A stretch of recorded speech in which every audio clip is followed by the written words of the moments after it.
It started without warning. One moment, the world moved as it always had, cars rolling down highways, planes gliding smoothly through the sky, people walking their usual paths. Then, gravity lost its grip. In the streets of New York, office papers and coffee cups lifted off desks, floating lazily toward the ceiling. A construction worker yelled as his wrench slipped from his tool belt, only to hang in midair before spinning wildly out of control. Across the world, in Tokyo, a train derailed, not because of speed or mechanical failure, but because its wheels no longer hugged the tracks properly. In his quiet California home, Dr. Elias Monroe clutched the edge of his desk as his notes fluttered upward. His aging hands, once steady from years of careful calculations, trembled. He had spent a lifetime studying gravitational anomalies, but this was unprecedented. "Grandpa." Leo's voice cut through the eerie silence. The 17-year-old stood frozen in the doorway, eyes wide as the lamp beside him gently lifted off the nightstand. "What's happening?" Before Elias could answer, a sudden shift sent everything crashing back down. The lamp shattered. Outside, distant screams echoed as objects dropped from the sky. Somewhere, a car alarm blared in distress. Elias grabbed Leo's arm and pulled him away from the doorway. "Stay close to me," he said firmly, his mind racing. Leo's breath was shaky. "Is it an earthquake?"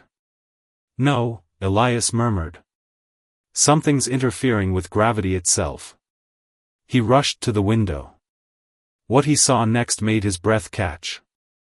Above the horizon, an ominous shadow stretched across the sky. At first, it looked like an unnatural cloud cover, but as the setting sun illuminated the forms, it became terrifyingly clear: ships. Hundreds of them. Vast, sleek, and alien in design. Leo saw them too. "Oh my God." A deep hum filled the air, vibrating in Elias' chest as the ships descended. They moved in perfect coordination, unaffected by the erratic gravitational chaos that had just rattled the planet. The world seemed to hold its breath. Then, without warning, the anomaly struck again. The first ship wavered, tilting as if caught in an invisible tide. The second spun wildly. A third, larger than the others, suddenly plummeted. One by one, the alien vessels lost control, their precise formations shattering. Some fought to stabilize, engines roaring in protest. Others had no chance. Massive warships spiraled helplessly, slamming into the ground with devastating force. Elias and Leo flinched as a deafening explosion rocked the earth. Smoke and fire erupted on the horizon. Leo turned to his grandfather, terror in his eyes. "What's happening to them?" Elias' lips parted, realization dawning. "Gravity," he whispered. "It's fighting back." The world was supposed to end that day. Governments had prepared for an alien invasion with weapons, defenses, and strategies, but none of them had accounted for this. The extraterrestrial fleet, seemingly unstoppable, was now in complete disarray. From his study, Dr. Elias Monroe watched in stunned silence as massive warships, each one a marvel of alien engineering, struggled against Earth's gravity like helpless insects caught in a storm. Some spun uncontrollably, others plummeted like meteors, their impacts shaking the ground for miles. Fiery wreckage littered the horizon, turning day into an eerie twilight of smoke and destruction. Leo stood beside him, gripping the windowsill so hard his knuckles turned white. "Are they all dead?" Elias shook his head. "Some, maybe. But not all." He turned away and rushed toward his study's cluttered desk. His mind, honed by decades of theoretical physics, was already at work piecing together the impossible. This wasn't just chaos, this was selective chaos. Gravity wasn't failing across the board. It was attacking. A realization that sent a cold shiver down his spine. Leo swallowed hard, looking back outside. Beyond the wreckage, figures began to emerge. The aliens had survived. The struggle of the invaders. Across the world, humanity watched in astonishment as their would-be conquerors stumbled from the wreckage of their fallen ships. Tall, thin, and clad in elaborate exosuits, the aliens looked nothing like the invincible force that had arrived in Earth's sky minutes ago. They moved awkwardly, unsteady, as if the very air resisted their presence. Live news feeds captured the bizarre scene. In New York, an alien staggered through a crater where its ship had crashed, only to be yanked sideways as if gravity had shifted mid-step. In Paris, another alien attempted to stand, only for its legs to buckle, sending it sprawling face-first into the rubble. Even those that managed to remain upright were clearly struggling, fighting against an invisible force they had never encountered before. It wasn't just the environment working against them. Their technology, once a beacon of superiority, was now useless. Rifles slipped from their grasp and refused to fire, energy shields flickered and failed, and communication devices sparked out before their operators could even issue commands. For the first time, the invaders were vulnerable. And humanity knew it. The world reacts. What do we do? Leo asked, pulling his eyes away from the unfolding disaster. Do we fight back? Elias hesitated. He knew that question was echoing across the world. There would be panic. Chaos. Leaders would call for retaliation, seeing this as the perfect opportunity to strike down a weakened enemy.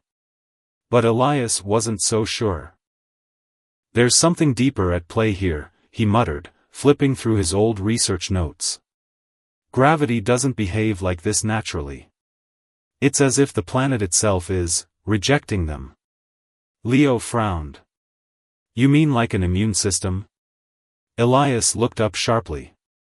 His grandson had unknowingly struck at the heart of the mystery. Exactly.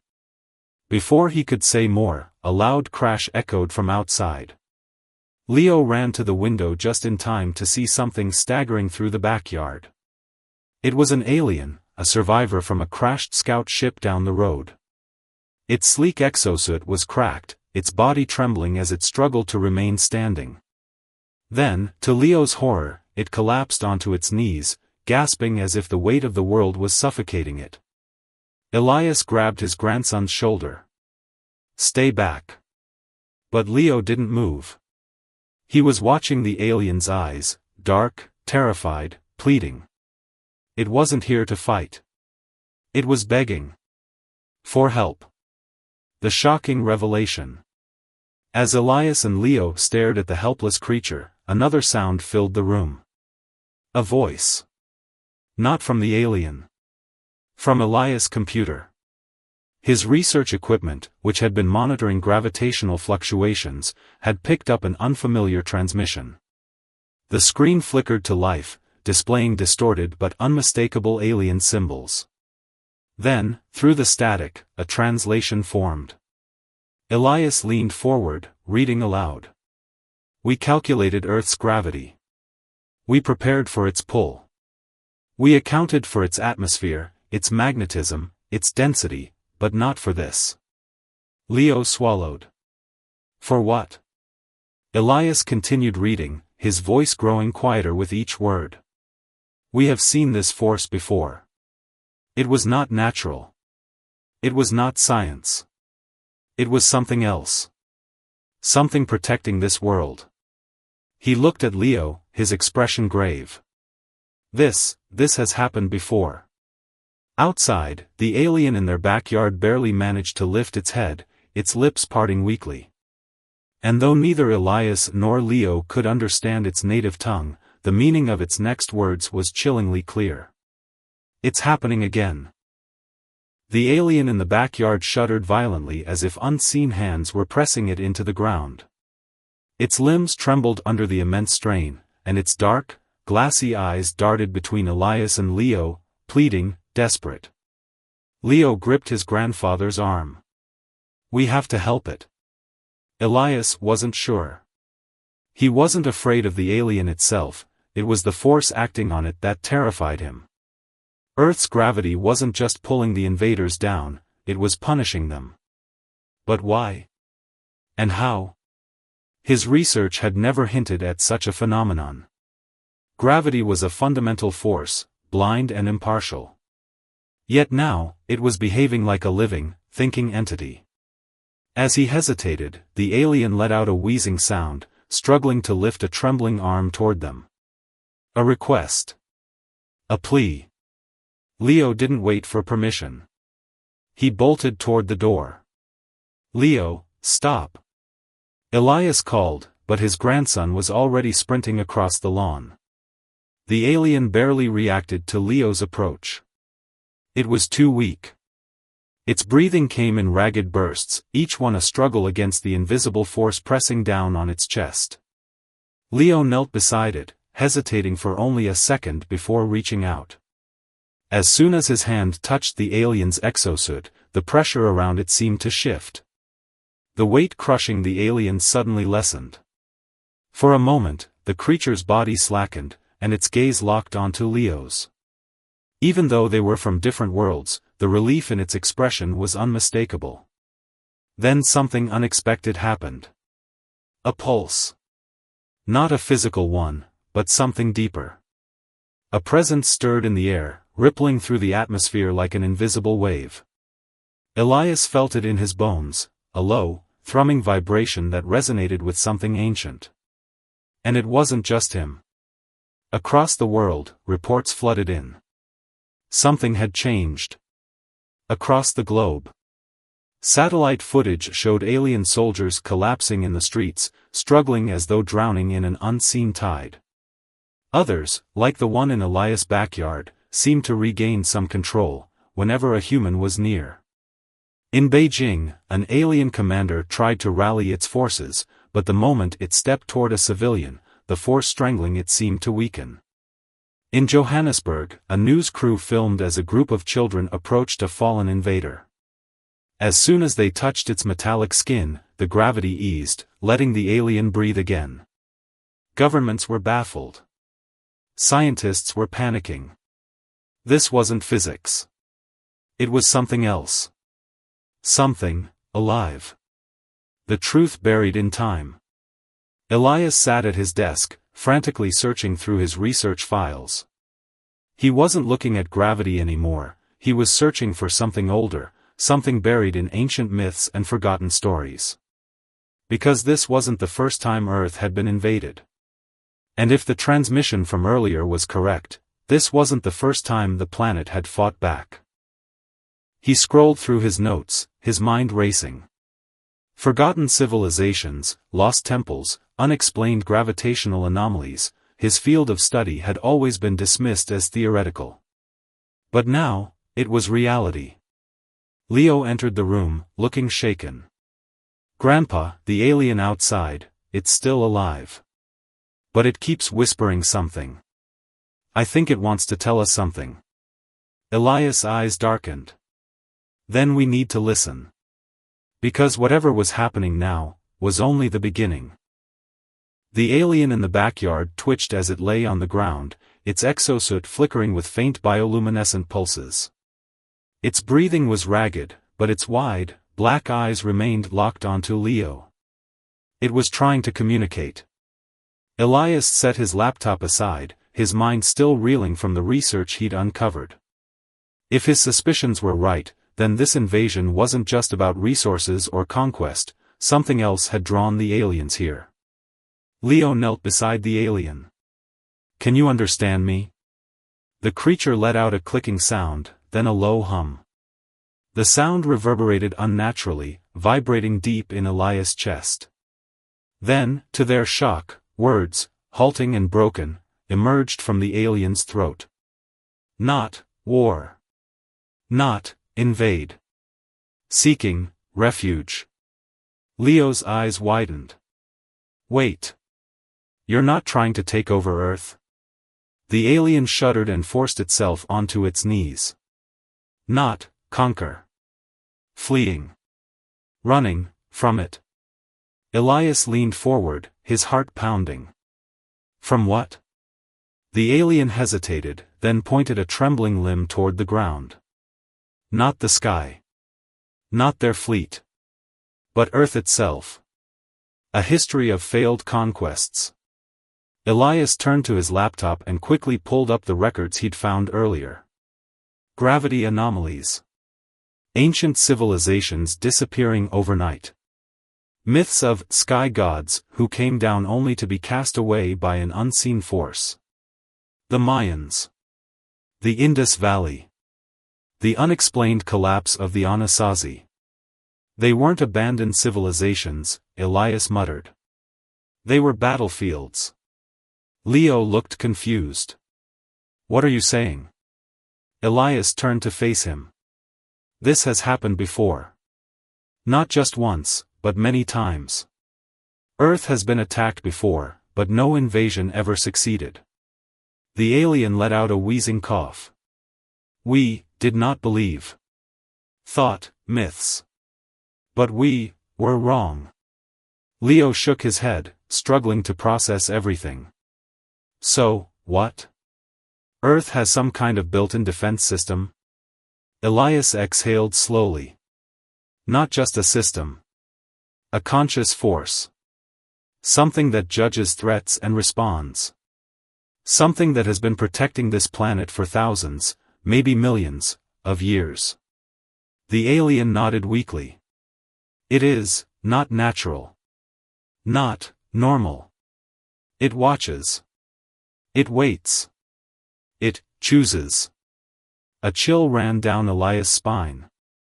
The alien's true purpose. The alien inhaled sharply, struggling to push itself upright.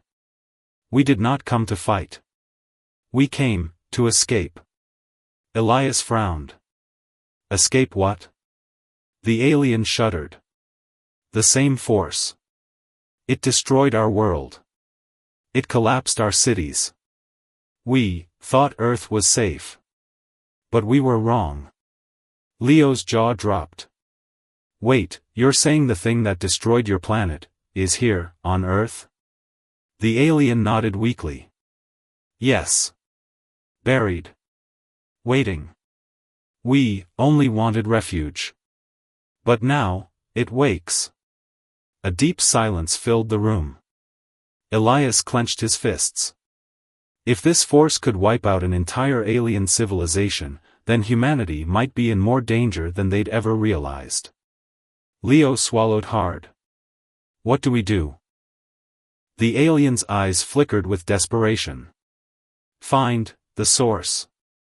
Or Earth dies. The ancient device. Hours later, Elias stood in his study, surrounded by old books and digital archives. He traced his fingers along an old map of the planet's magnetic fields. The anomalies weren't random. They were consistent. And they all pointed to one place. Deep within the Earth's crust, beneath an ancient mountain range, an anomaly pulsed, a gravitational disturbance unlike anything else. Elias exhaled. That's where it is. Leo peered over his shoulder. The source? Elias nodded. If we don't figure out how to stop it, it won't just destroy the aliens. It'll destroy everything. Outside, the sky darkened as another wave of gravitational fluctuations rippled across the horizon. Something was waking up. The helicopter ride was rough, turbulence, but not from the weather. Gravity itself was fluctuating in unnatural ways, causing the aircraft to lurch and dip unexpectedly. The pilot gritted his teeth, struggling to keep control. Hold on, he shouted as another invisible force pulled at the rotor blades. Elias tightened his grip on the seat, his pulse pounding. Across from him, Leo sat pale-faced, clutching the straps of his harness. Beside them, the alien, who they had learned was called Vasher, braced against the cabin wall, his bioluminescent skin flickering with an unreadable emotion. Below them, nestled deep in an isolated mountain range, lay their destination, a massive, ancient crater, hidden from history but pulsing with an eerie, otherworldly glow. The source of Earth's anomalous gravity. And something down there was waking up. The descent. The helicopter couldn't land. As soon as they neared the crater, the pilot lost all control, and the aircraft spun violently. "We have to jump," Elias shouted.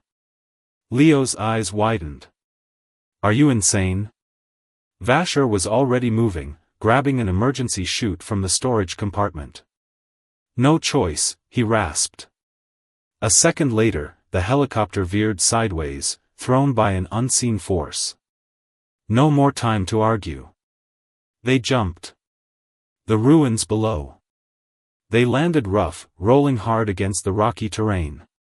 Leo groaned as he pulled himself up, shaking dust from his jacket. That was not fun. Elias barely heard him. His eyes were fixed on what lay ahead.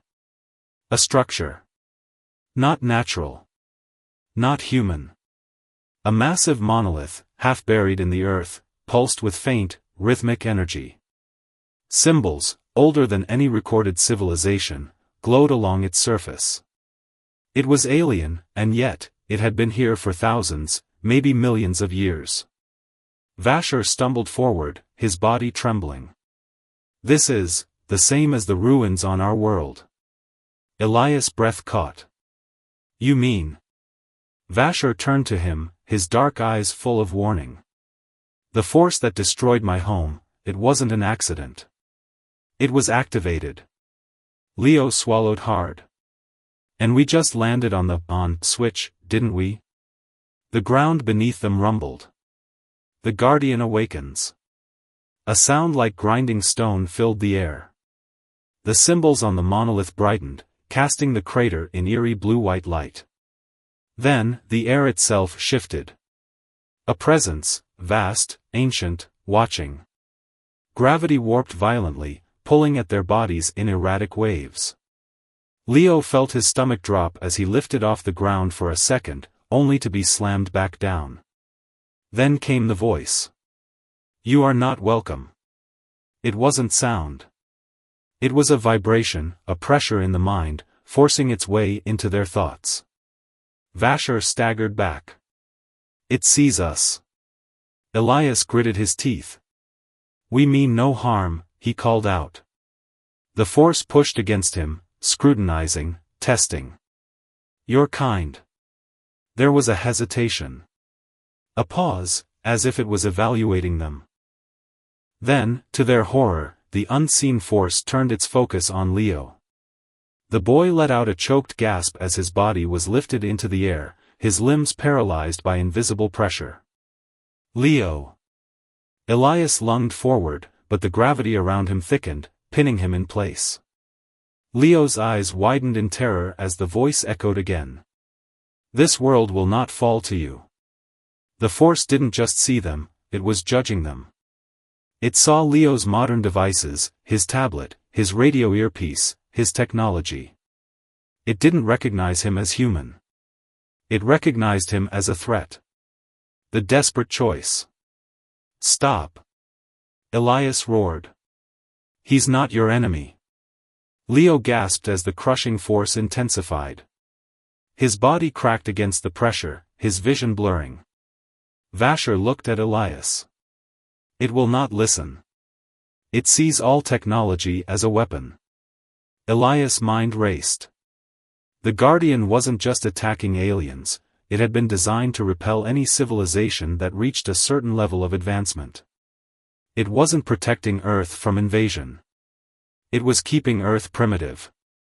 And if they didn't do something, it would destroy everything to maintain that balance. Elias' breath came hard and fast. There was only one way to prove humanity's innocence. He reached for his chest, where his pacemaker kept his failing heart alive. Leo was still struggling, his breath shallow.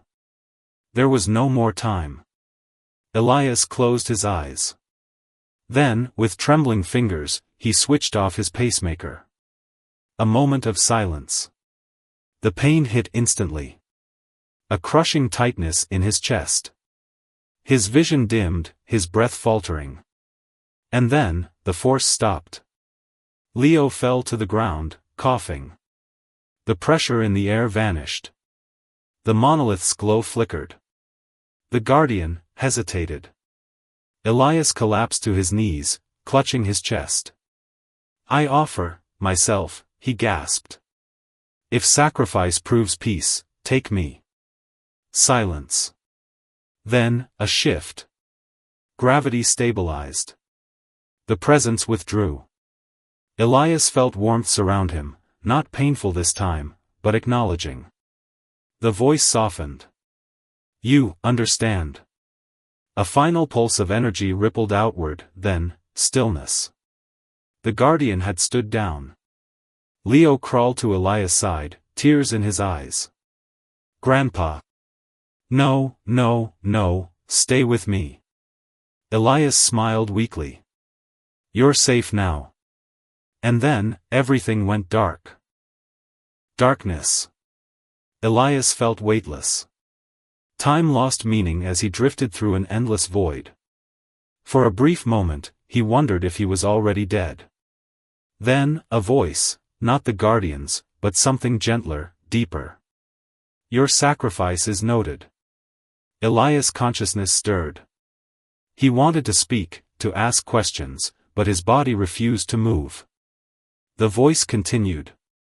You have proven your kind's intent. The cycle is broken. But you are not meant to pass, yet. A warmth spread through him, like sunlight filtering through deep waters. The crushing pain in his chest eased. And then, light. Returned to life. Elias gasped as his eyes snapped open. He was lying on the rocky ground of the crater, staring up at a sky full of unfamiliar stars. His body ached, but he was alive. Leo's tear-streaked face appeared above him. Grandpa? Oh my God, you're breathing. Vasher stood nearby, watching with wide, disbelieving eyes. Impossible. Elias slowly sat up, pressing a hand to his chest. His heart was beating. Strong and steady. His pacemaker was gone. Leo sobbed, throwing his arms around him. I thought you, he couldn't finish. Elias hugged him tightly. I thought so too, kid. But something had changed. He felt different. Stronger, sharper. As if something beyond human had touched him. The Guardian's final message. The monolith stood silent now, its glowing symbols faded. The oppressive gravity had stabilized. Vasher approached it cautiously, pressing a hand to its surface. His skin flickered with bioluminescent patterns as he concentrated. After a moment, he turned back to them. The Guardian is gone. Leo frowned. Gone? Vasher nodded. It has relinquished control. This world is no longer under its watch. Elias' breath caught. The force that had kept Earth isolated for millennia had finally stood down. Leo's eyes widened. Wait, does that mean? Elias exhaled slowly, realization dawning. Humanity was no longer restricted. For the first time in history, the stars were open to them. An uncertain future. The journey back was surreal. The helicopter, once uncontrollable, now lifted effortlessly. As they ascended, Elias took one last look at the crater, a place where Earth's destiny had changed forever. Vasher sat in silence, deep in thought. Your kind is free now, he murmured. The galaxy will take notice. Elias nodded. And we'll be ready. Leo grinned, his fear replaced with excitement. Does this mean we can finally go into space? Elias chuckled, ruffling his grandson's hair. It means we have a choice.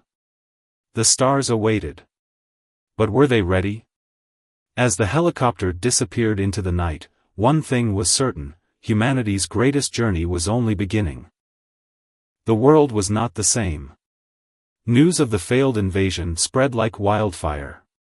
Footage of alien ships plummeting to Earth, soldiers stumbling in confusion, and scientists scrambling to understand the gravitational anomaly filled every screen. But amidst the chaos, humanity did not retaliate. Instead of war, there was curiosity. Instead of fear, there was caution. Instead of vengeance, there was opportunity. And in the heart of it all, Elias Munro stood at the edge of a new era. A legacy of knowledge. Inside his modest home, Elias placed a final entry in his journal. The Guardian is gone. The anomaly that shielded Earth has vanished. The stars are open to us now, but at what cost?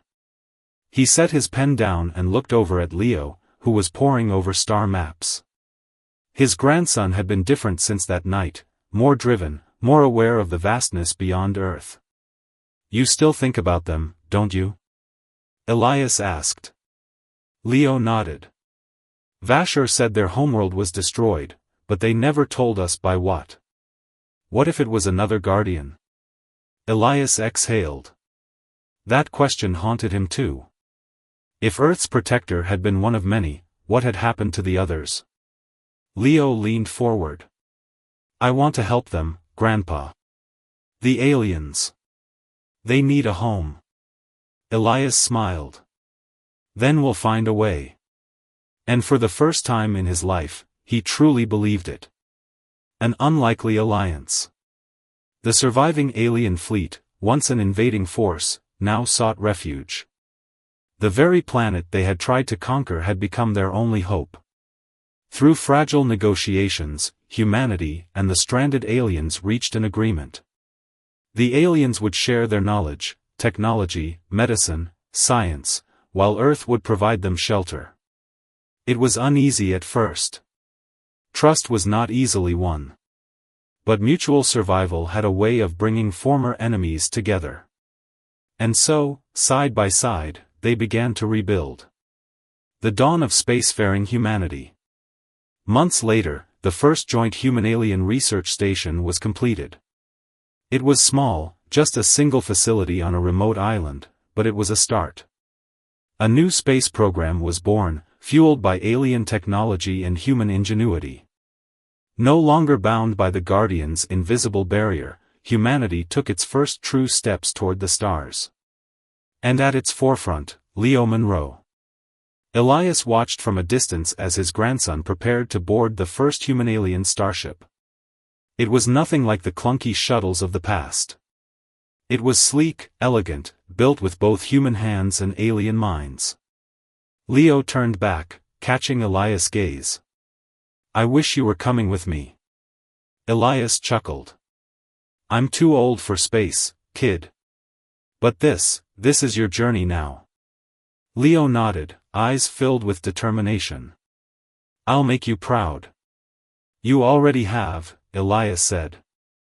As the engines roared to life, Elias stepped back, watching as his grandson, a symbol of a new age, left Earth behind. The stars were no longer distant dreams. They were destiny. A final reflection. As Elias sat beneath the night sky, he traced the constellations with his finger. He had spent his life looking up, searching for answers. Now, for the first time, the answers were coming to them. And maybe, just maybe, they were ready.